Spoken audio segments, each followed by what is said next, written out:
भाभी तो डर के मारे मेरे को ही पकड़ी जा रही थी। तो बहुत डर लगता, किडनैपर जैसे लग रहे थे वो लोग। हाँ हाँ। दोस्तों आज जो हमने चीज़ एक्सपीरियंस करी ना, वो बहुत ही ख़राब एक्सपीरियंस करी। बताता हूँ क्या हुआ हमारे साथ।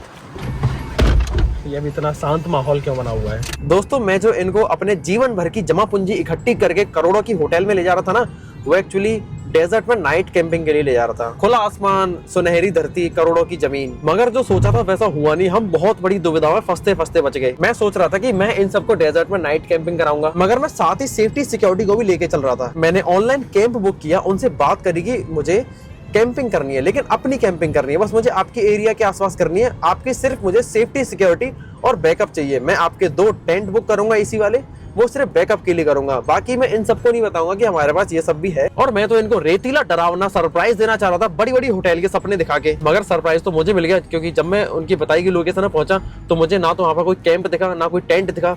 बस 3 डरावने से आदमी दिखे जो कि उल्टी पुल्टी बातें कर रहे थे, गाड़ी के अंदर झांक रहे थे और वो पीछे देख रहे थे हमें, पीछे झांक झांक के देख रहे थे और गाड़ी के इस खिड़की से हट ही नहीं रहे थे और कान में खुसर फुसर कर रहे थे। मैं कहता भाई ये क्या सीन है। मैं उनसे पूछ रहा था कि आपका कैंप कहाँ है, आपके कहाँ है टेंट रिजॉर्ट वगैरह। वो कह रहे थे सर अभी तो ऑफ सीजन है, हम आपके लिए एक रूम खुलवा देंगे, अगर आपको स्नान वगैरह करना है तो कर लेना। मेरे क्या है, एक रूम खुलवा देंगे, जब ऑफ सीजन है तो हमें यहाँ पर बुलाया क्यों? जब आप लोगों की कोई व्यवस्था है ही नहीं तो फिर किस बात की कैंपिंग करा रहे हो भाई तुम हमें? और जब मैं उनसे पूछ रहा था कि हम कैंपिंग कहाँ करेंगे, तो वो रैंडमली कहीं भी ले जा रहे हैं रेगिस्तान में। ऐसे कह रहे थे बस यहाँ से 1-1.5 किलोमीटर आगे चल रहे हैं, रेत के टीले आ जाएंगे, आप वहाँ पर कैंपिंग कर लेना। मैं कह रहा हमें आपकी प्रॉपर्टी में करना है, हमें सेफ्टी सिक्योरिटी चाहिए। तो कह रहे थे सब अपना ही है, अगर आपको डर लगे तो हम वहीं पर जीप लेके खड़ी रहेंगे अपनी। अरे वो ऐसे कह रहे थे कि हम वहीं सो जाएंगे आपके पास। अच्छा कैसे कह रहे थे? और क्या, मतलब मैं मुझे समझ तो ही शकल से ही वो मतलब बेकार से लग रहे थे। तम्बाकू चबा रहे थे। उनके पास फोन भी नहीं था, टेलीफोन लेके घूम रहे थे भाई। मैं तो उसी को सोच रही थी कि इसके हाथ में है क्या, मैं उसके हाथ में ही देख रही थी। वो 2 लोग हमारी तरफ ही देख रहे थे गाड़ी के अंदर झांक झांक के। और चारों तरफ सुनसान सन्नाटा, रोड भी नहीं था। रोड भी नहीं थी, ऐसी पता नहीं रफली मैं भी कहीं भी जा रहा था। अब मैं कह रहा मेरे को इतना गंदा अनसेफ फील हुआ।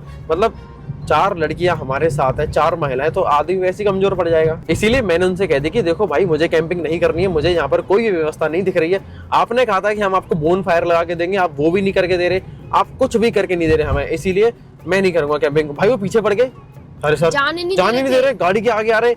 जैसे तैसे मैंने वहां से गाड़ी भगाई और हमारा उन्होंने पीछा भी किया फिर अपनी जिप्सी से। किसी अपने भाई को भी तो फोन लगा रहे थे। हाँ अपने भाई को फोन लगा रहे थे, पता नहीं क्या कह रहे थे उससे, और हमारे पीछे आने लग गए। वो अपनी जिप्सी हमारे पीछे भगा रहे।